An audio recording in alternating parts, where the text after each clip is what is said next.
Quiero darle la bienvenida a Luis Miguel Castilla, ex ministro de Economía, que esta noche en la Feria Internacional del Libro de Lima va a presentar un libro bastante interesante y que de hecho puede significar una guía importante precisamente para tener una suerte de hoja de ruta que nos permita saber cómo vamos a salir en los próximos años tanto de la crisis política, social y económica que hoy vivimos. Luis Miguel, ¿cómo estás? Bienvenido, gracias por estar con nosotros en el vuelo. Por la invitación, un gusto estar acá. El libro se llama Propuestas del Bicentenario y eres tú uno de los autores precisamente, y este libro tiene la principal característica de ser multisectorial y abordar precisamente esta situación que estamos viviendo de crisis desde varios aspectos y desde varios ángulos. Cuéntanos un poco cuáles son los principales aportes y las principales propuestas que tiene este libro que presentan esta noche. Sí, gracias. Esta noche presentamos el libro Propuestas del Bicentenario, Rutas para el Desarrollo Institucional, que es un libro que es la tercera entrega de un trabajo que empezó cuando estábamos recién saliendo de la pandemia, antes de las elecciones del 2021, donde había un sentido de urgencia en el país de gestionar la salud pública, recuperar los años perdidos, en un país que había estado sujeto a un shock sin parangones en la historia. Luego de eso, con una serie de propuestas no enfocadas en el qué, sino en el cómo, convocamos una serie de expertos en distintas materias, exministros, especialistas, y planteamos hojas de ruta precisas para que aportar al siguiente gobierno y Congreso, cómo hacer planes a los 100 días, a los 6 meses, al año. Y bueno, tuvimos los resultados que tuvimos en las elecciones y vimos que el resultado de esas elecciones mostró un país fragmentado, un país donde la realidad de Lima distaba de la percepción al interior del país, y publicamos un segundo libro hace un año que se llamaba también Propuestas del Bicentenario, Rutas para el Desarrollo Regional, donde el foco era puesto en las regiones, en lo productivo. Muchas veces las discusiones que se tienen acá en Lima distan de lo que preocupa en los territorios. Por un lado, y por otro lado, hay siempre esta coexistencia de sectores modernos como la agroexportación o la minería de primer mundo, que conviven por un lado con la agricultura de subsistencia o con la minería ilegal en un mismo territorio.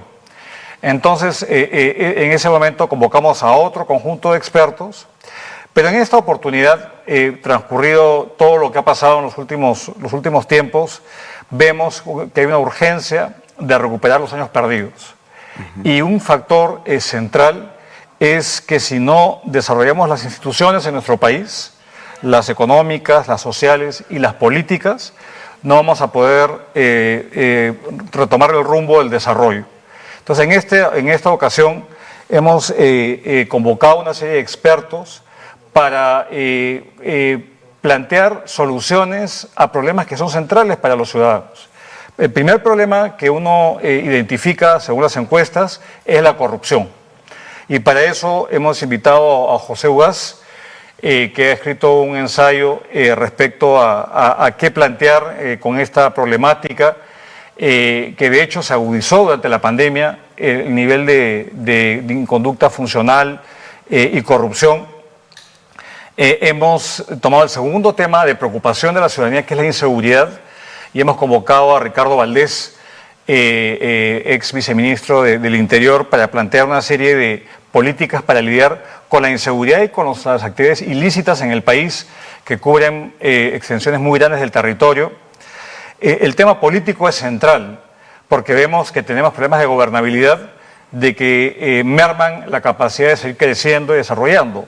Para ello convocamos a Milagros Campos, que es una politóloga y experta en temas legislativos, para plantear la pregunta por qué luego de 20 años de intento de reforma nuestro sistema político sigue siendo tan disfuncional y de hecho le pasa factura a la economía.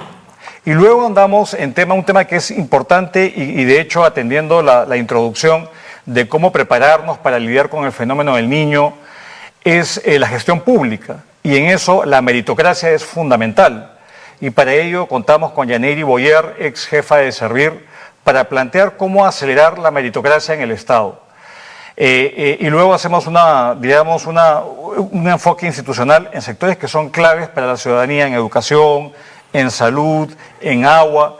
Y acá la idea es aportar programas, aportar ideas, planteamientos que puedan ser tomados como insumos de Evidencia Instituto que yo dirijo en la discusión pública. Nos hemos dado cuenta que en nuestro país estamos muy metidos en una discusión superficial y no ahondamos en temas que son centrales para nuestro desarrollo y el bienestar de la población.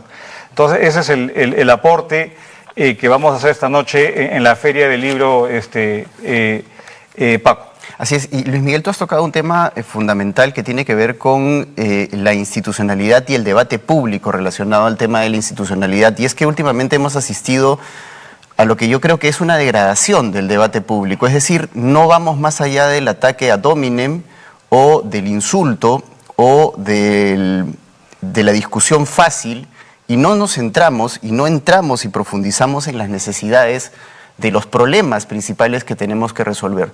¿Cómo se ataca esta situación y esta coyuntura que estamos viviendo desde el punto de vista de las propuestas que ustedes están lanzando? Mira, hay temas que son centrales y cada uno está muy metido en debates ideológicos y a un nivel de superficialidad muy grande y no se ahonda en temas que son centrales para la población. Entonces, por ejemplo, y el otro día en la cobertura de 28 de julio conversaba yo con Carlos y con Raúl respecto a la problemática del agua. No es posible que teniendo muchos recursos para cerrar la brecha de la provisión de agua potable en la población, tengamos poblaciones que tienen solamente un acceso restringido, ¿no? 6 horas de acceso al agua potable en zonas que deberían tener pues 24 horas al día. ¿Por qué es eso? ¿Es eso por el modelo económico? ¿Es eso por la Constitución? ¿Qué cosa impide que tengamos ese acceso a un elemento que es crucial para la vida, para el capital humano? Y eso tiene que ver cómo se gestionan los recursos públicos. En ese caso son las empresas públicas municipales, que de hecho el 80% están quebradas porque tienden a ser politizadas y son capturadas por intereses puntuales. O en el caso de la salud, ¿por qué si es que hemos tenido una pandemia que ha dejado pues, una desgracia de 200.000 muertos o más en el país y no retomemos con urgencia el primer nivel de atención en la salud pública, la salud preventiva? O no se ha planteado hasta la fecha soluciones para recuperar los 2 años de confinamiento que evitaron que millones de niños vayan al colegio. Entonces, acá la idea no es, digamos, pontificar en diagnósticos, sino plantear soluciones que son absolutamente claves. Clave es los incentivos que enfrenta un funcionario público para llevar a cabo dar estos servicios. Por el lado positivo, la meritocracia, la evaluación, el acompañamiento, pero también vemos que hay desincentivos para la toma de decisiones de cada control interno, la Contraloría, por ejemplo, pero fundamental es que pese a todo esto sigue persistiendo una desgracia en nuestro país, que es la corrupción. Entonces, si no abordamos con seriedad la corrupción, no vamos a salir adelante. Somos un país que le ha ido bien pese a tener instituciones débiles. De hecho, con el golpe fallido de Pedro Castillo, las instituciones pudieron, digamos, estar a la altura de ese evento. Pero vemos que hay otros países que nos llevan ventaja porque tienen institucionalidad mucho más sólida, partidos políticos que en nuestro país adolecemos, mecanismos de rendición de cuentas, participación de la ciudadanía y política pública que se hace a partir de la evidencia, no de la demagogia ni de la politiquería, sino efectivamente se identifica qué funciona y se implementa, y esto depende obviamente de funcionarios públicos capacitados y de una población más informada y que no sea indiferente a lo que está pasando. Entonces vemos que este nivel de superficial de debate hace necesario aportes como el que hacemos y de otras entidades adicionales que no pueden ponerse pues indiferentes a lo que ocurre en el país. Tenemos un país de muchísimas oportunidades, pero que lamentablemente está mal manejado, que faltan liderazgos y que atiendan los problemas cotidianos del ciudadano a pie, la inseguridad, la falta de empleo, la falta de servicios básicos, y esto son los temas que muchas veces son postergados y que queremos ponerle la lupa en planteamientos para poder soñar en un país más desarrollado, Paco. Esa es un poco la idea de esta publicación. Claro, y es fundamental el hecho de encontrar objetivos comunes, al margen de nuestras posiciones ideológicas o de nuestras posiciones políticas o de nuestras procedencias, encontrar un objetivo común, es decir, una meta a donde todos queremos llegar, no importa cuál sea el camino, es decir, por la izquierda, por la derecha o por el centro, pero ir hacia un objetivo común es algo que nos falta y de lo que adolecemos también. Así es, y hay un nivel de desconfianza generalizada y una polarización que hace muy difícil llegar pues, a consensos y a mínimos comunes, ¿no? Acá hay quizás uno de los pocos temas en el país donde se ha logrado un consenso ciudadano, es que la inflación, por ejemplo, es algo malo.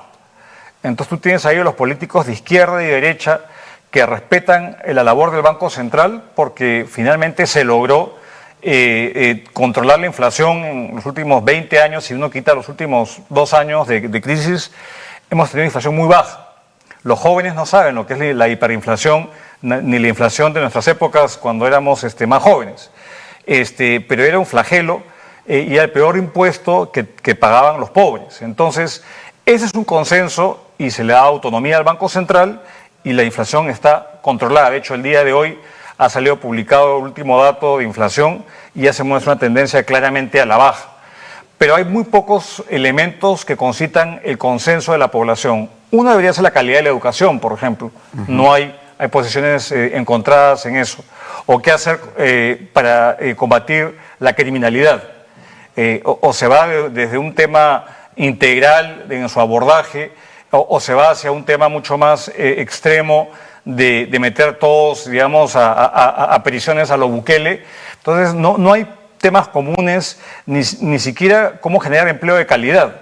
Escuchando el discurso de la presidenta Boluarte de hace un par de días, ella apuesta, por ejemplo, por incrementar el salario mínimo en el seno del Consejo Nacional del Trabajo.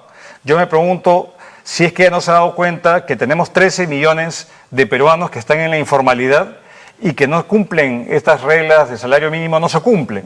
Entonces, ¿cómo generar evidencia e información para justamente nutrir estos debates y que tengamos una apuesta, es empleo digno, de calidad, educación de calidad, salud oportuna y un país seguro? Solamente esas 4 cosas te aseguro que serían más que suficiente para tener pues, políticas públicas que una a los peruanos y no estar en esta guerra de guerrillas donde conseguir consensos cada vez hace más difícil.